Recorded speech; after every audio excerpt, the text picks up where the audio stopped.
All right, thanks a lot, Eric. And 8:01 right now, the developing story we're following out of Richmond. Crews have moved that stolen yacht that ran aground yesterday in Pacifica now to Richmond. And you can see as we are live here watching the repair work and the investigation continue into this 80-foot yacht while 3 people are behind bars for stealing it. Crown 4's Jackie Sissel is live with the latest. Hi, Jackie. Good morning, Daria. Yeah, bizarre case, but you can see the Darling has finally reached Drydock and it's up on this crane.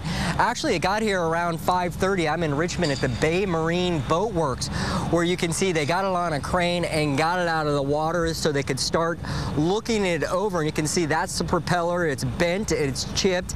That's not the only thing wrong with this thing after floundering around in the waves and the sand for several hours yesterday at Lindemar Beach. Also, the rudder you can see there looks like it's almost completely destroyed.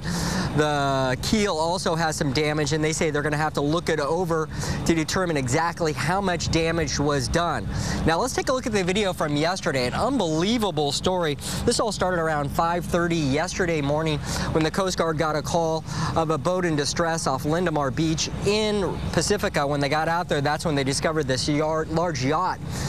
And then it got really weird. The owner of that yacht was watching TV, saw everything going down, and called in and said, "Hey, that's my boat and it's not supposed to be there. That thing's stolen."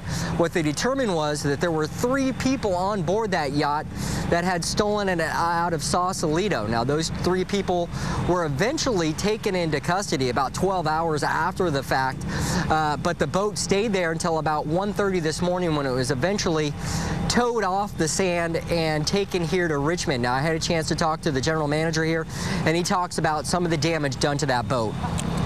It doesn't look as bad as we thought it was going to be looking at the pictures of it last night. So the keel's damaged and the rudder's broken and the prop's messed up. So there's probably some structural damage inside, but it's hard to tell yet. It's kind of a preliminary. Now, as far as those 3 people that were taken into custody, that's where they remain this morning.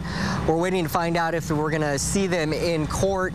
By all accounts, Daria, they were having a good time. They found a case of beer, a pizza box, and they were in there just having a good old time.